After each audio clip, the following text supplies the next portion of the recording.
Welcome back to Apex Sci-Fi. For centuries, theologians and scientists have debated the fine-tuning argument. They say the universe is so complex, so perfectly balanced, that it must have been designed by an intelligent creator. They were half right. It was designed. But intelligent is a stretch. What if the reason the speed of light is a constant is simply because the programmer was too lazy to make it variable?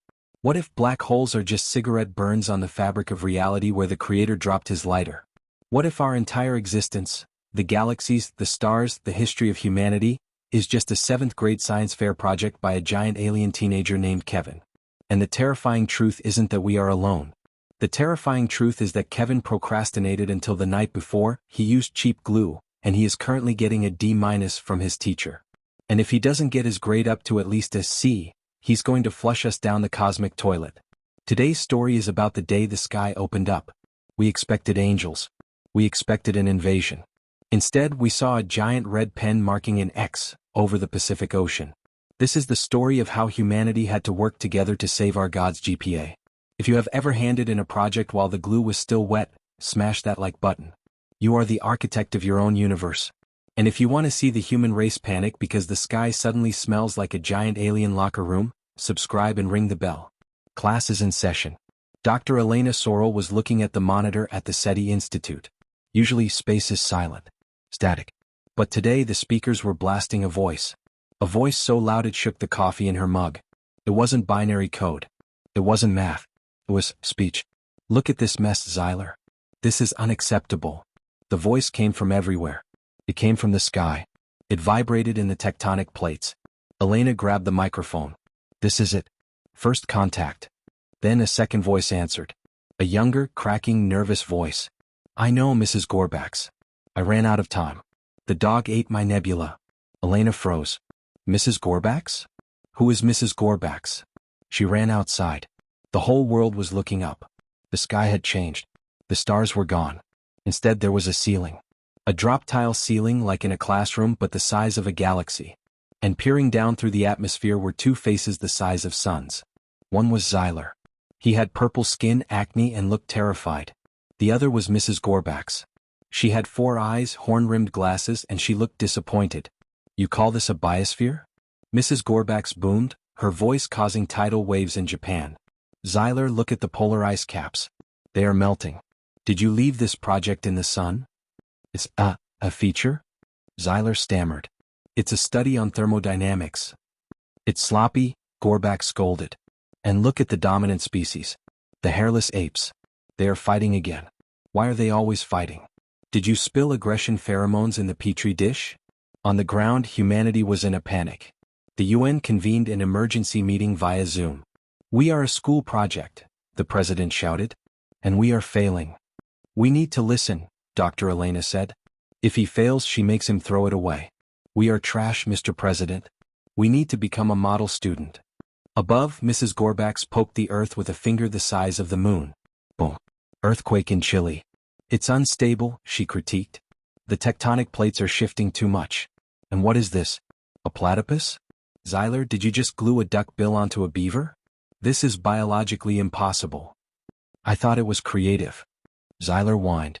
It's lazy. And the dinosaurs? You had cool dinosaurs and then you wiped them out with a rock? Why? I got bored. They weren't building any cities. So you started over with the monkeys? Zyler, this is a D-. I'm sorry. You'll have to recycle this universe and start over during summer school. No. Dr. Elena screamed at the sky. Don't recycle us. She turned to the world leaders. We have to show her we are worth saving. We have to boost his grade. How? We have to look cool. Fast. Everyone stop fighting. Stop polluting.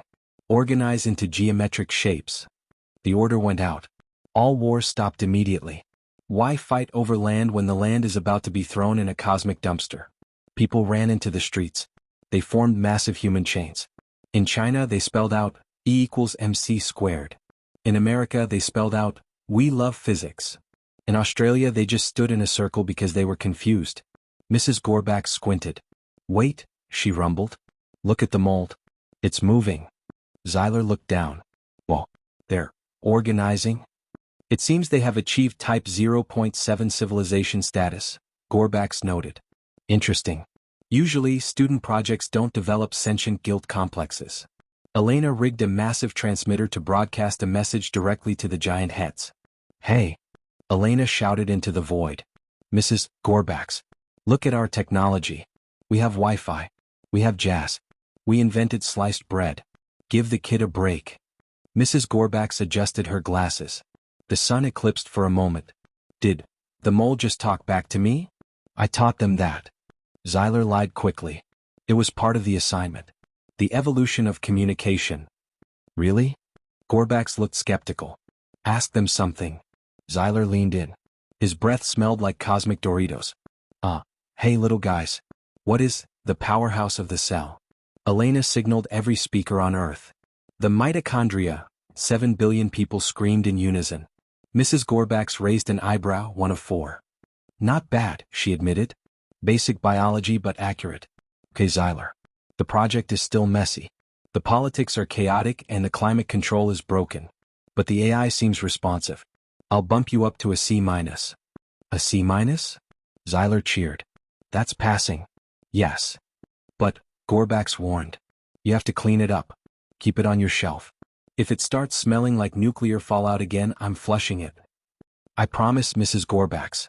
I'll feed them and everything." "Fine." Class dismissed. The giant faces disappeared. The ceiling tiles faded back into stars. The world was silent. We were alive. We were passing. Barely. Dr. Elena slumped in her chair. "We did it. We're a solid C." "So what now?" the president asked. "Now, we act like good little ants. Because if Zyler gets bored again, he might shake the jar." That night the stars flickered. Not because of atmospheric interference, but because Zyler was walking past his shelf and accidentally bumped our universe with his elbow. A few stars fell out. A supernova happened in Andromeda. Zyler just put a piece of tape over it. "Good enough," he whispered. "This has been Apex Sci-Fi. We search for meaning in the stars.